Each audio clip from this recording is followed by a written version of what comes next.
Il y a l'évolution spirituelle dans la vie, où à un moment donné, tu dépends de ta propre marche.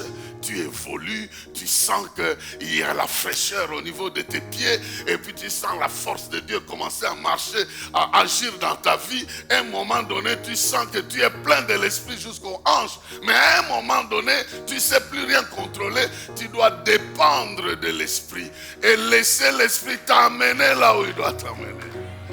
Donc nous croissons dans notre vie. À un moment donné, on peut freiner, on revient un peu parce qu'on a peur du courant. Il y a des gens ici, l'esprit l'amène dans la profondeur, il arrête un peu.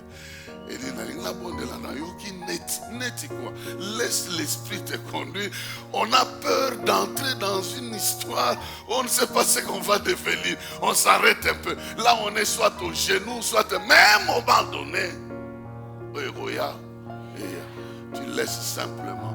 Tu deviens comme l'aigle. Je disais aux autres amis, je dis, regardez bien l'aigle. Il vole très haut, mais il ne bat pas les ailes. Il peut avoir une aile de 2 mètres, hein, ça pèse. Quand il va aller plus haut, il n'utilise pas ses ailes, il utilise le vent.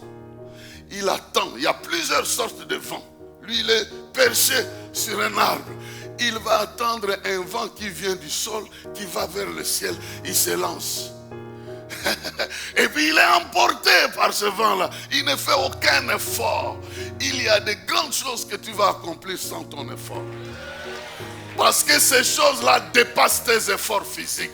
Et tu ne sauras pas le faire avec tes efforts physiques. C'est pourquoi Dieu prépare que tu entres dans la dimension spirituelle.